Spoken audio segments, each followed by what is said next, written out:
What's going on, guys? I'm Tyler, and I'm here to let you know that Top Gun Maverick is no perfect movie.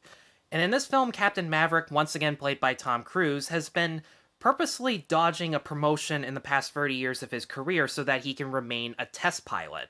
So Iceman, played once again by Val Kilmer, who is now an admiral, decides to send him back to Top Gun so he can train a series of newly graduated fighter pilots to take out this enemy base that supposedly could be damn near impossible to destroy. And training them proves to be a physical and emotional challenge for him, as one of the cadets is Goose's son Rooster, played by Miles Teller, who, for reasons I wasn't expecting and I'm not going to get too deep into, is unwilling to trust Maverick whatsoever. And it wasn't until probably the second lockdown, if I had to guess, where AMC was rerunning the same shit over and over again, that my dad and I saw Top Gun on TV and decided to sit down and give it a shot. And I wouldn't exactly call it one of my favorite Tony Scott films. It's probably either True Romance or Man on Fire. The aerial dogfights were still a lot of fun to watch, and the actors' chemistry, their energy and charisma made the cheesiest over the top lines still iconic and memorable to this day. So, it wasn't exactly nostalgia that made me want to check this movie out, more the fact that Joseph Kosinski was taking over as director following Scott's tragic suicide, the fact that he had worked with Tom Cruise on Oblivion before and got Jennifer Connelly and Miles Teller involved after working with them on Only the Brave, which Only the Brave is such an underrated true life biopic. Check it out if you haven't already. And the flight sequences, judging by what they showed in the trailer, seem to be a lot more ambitious, large scale, and surprisingly more realistic too. And I gotta tell you, this is one of the best movies I've seen all year for sure, but this is easily the most fun I've had in a theater so far. Like, you can already tell that the main drive to see Top Gun Maverick is for the flight sequences, but this is much more, in my opinion, character based and plot driven than the original. And like Only the Brave, this is a movie that is technically a little light on character development or any real surprises in terms of the story, but it's not really about the characters' backstories or why they decided to serve in the Navy.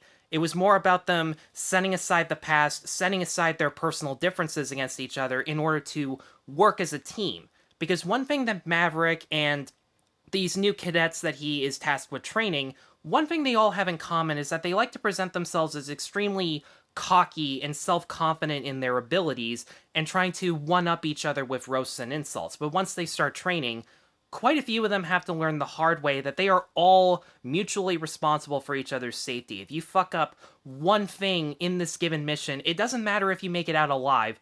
Every single one of them dreads having to face a dead crewmate's loved one in the exact same vein that Maverick has. I will say this, you may not be able to remember half of these new characters' names. In fact, one of the major faults with this film is that there are way too many of them standing in the background when the simple fact of the matter is the script could have just taken 4 or 6 of these guys and just stuck with them the entire movie, seeing as how they're the most developed out of the group anyways. But what is great about them is that you can remember their individual personality traits, and the actors have such a great chemistry and camaraderie with each other that they don't need to recite buckets of exposition in order to identify who's a friend and who's an enemy with between them. Their timing, their line delivery, and their facial expressions alone can let you know instantly which of them are pals and which of them has a rivalry with one another. And it goes without saying that Tom Cruise does a really good job playing this character that he's known for the past 30 years, and he plays a character archetype that he's been doing his entire career, where he has to be the casual everyman and the stoic loner all at the same time. But the reason he excels at it so well is his ability in order to communicate everything the character is going through without any dialogue whatsoever. One of the great things about Maverick is how visually told it is.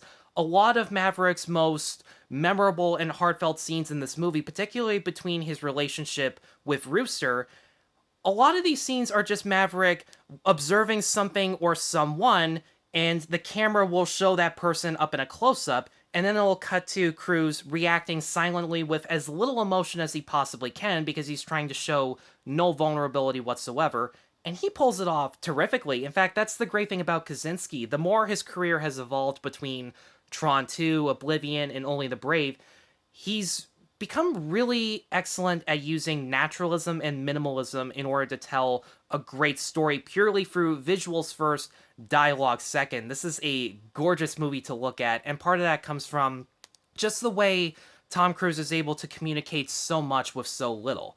Same thing with Miles Teller as Rooster. It does take him a little bit to become an investing character because given how strained the relationship between the two of them are, they rarely speak for the first half of the movie and rarely even acknowledge one another even when they're in the same room. But in the same vein as Cruise, Teller has this constant look on him where he is simultaneously disgusted with Maverick personally, but is slowly being won over with his intelligence, his resourcefulness, and the plans that he has in order to execute this operation. There's this terrific scene that pays tribute to the volleyball sequence in the original where Cruise falls down, but Rooster helps him up on his feet and then walks away not even a second later without hesitation, and it communicates the relationship between them perfectly in just a matter of seconds. And out of all the side characters in this film, I think Glen Powell as the bully of the group and Monica, either Barbaro, the pre-screening interview didn't actually say her name out loud, as the only woman of the group. Powell, even in the toughest of times, has this incredibly douchey, self-centered attitude where he feels as if he's constantly on top of things and is trying to push everyone's buttons, and Barbaro is the one who always has a quick comeback in order to put him in his place, and the friendly rivalry between the two of them made for a lot of funny moments, especially within the first act when we're being introduced to them. But make no mistake, the main reason to see Top Gun Maverick on the biggest IMAX screen you can possibly find, whatever theater is near you, find the IMAX screening, it will totally be worth the money, is for the aerial dogfight sequences. These brought a huge smile to my face every single time one came on screen. And the nicest thing I can say about this movie is that each flight sequence manages to outmaneuver the previous in terms of scale, in terms of creativity, in terms of action, up to a point, which I will get into later, but I wanted to know so bad how they were able to accomplish these sequences when the actors were in the cockpit and there was nobody to handle the camera when they were in the air. And I found out that Kosinski filmed this entire movie in 6K IMAX cameras, where they mounted 4 cameras onto the jet to facing the actor and facing the environment. And I found out that the actors, in addition to having to train for 3 months military boot camp style in order to understand the control systems, in order to understand the tight spaces that they were working in, they also had to manage the lighting and the camera work when they were in the cockpit. Everything had to be perfectly lit, everything had to be well staged. The jets that are flying with them or against them in the background all at once in these immensely, immaculately framed shots, they did a phenomenal job with that. It's insane. Like, they use a lot of signature editing styles that Tony Scott was known for. There was a lot of quick cutting. There are a lot of shots that feel as if they only last for a couple seconds long. And normally, I can't stand when they do that in a movie. I want an action scene to play out in one shot for as long as possible in order to show the impact. But here, it works fully to its advantage because given the high stakes of this mission and how important it is for them to nail the training every single time, the frenetic editing feels the anxiety, the claustrophobia that these characters are experiencing. And it's a lot more jarring in a good way where as they're being attacked and they're cutting back and forth from plane to plane, you can't tell who's being fired at or who has the upper hand. And I gotta say, cutting back and forth between the POV shots of them in the cockpit with the planes in the background, combined with the POV shots of the plane that capture the settings, the battlefield so well. The opening and climax in particular were so well done, they were so exhilarating, that I actually felt like I have whiplash throughout my entire body. It was that awesome.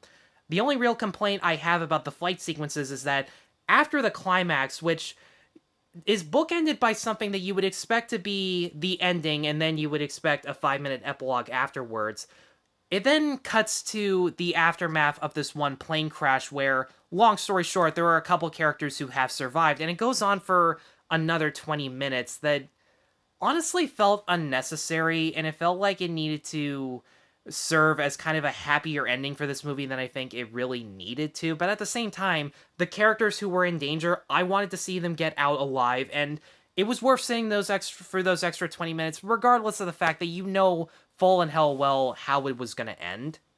And the only character relationship in this movie that I didn't really feel for whatsoever was the romance between Tom Cruise and this bartender played by Jennifer Connelly, this bar owner, I should add.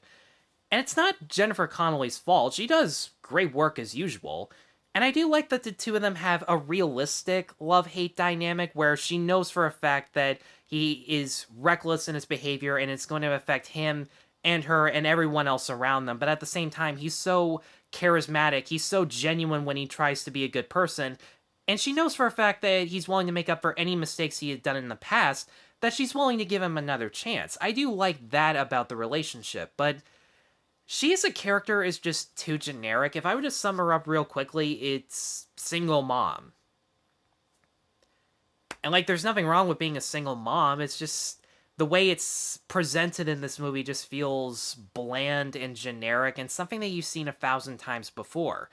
But again, with a lot of these movies, especially when it comes to Top Gun Maverick being this old school blockbuster film that feels like an 80s movie shot with 2020 digital cameras, I can look past that. And there are a lot of things that make Top Gun Maverick one of, if not the best cinematic experiences I've had all year. The aerial fight sequences were insane. The performances elevate the writing so well. And as a loving tribute to Tony Scott and 80s action films, it excels immensely. So for all of those reasons, I'm going to give Top Gun Maverick a 4.5 out of 5. Definitely check it out when it hits theaters.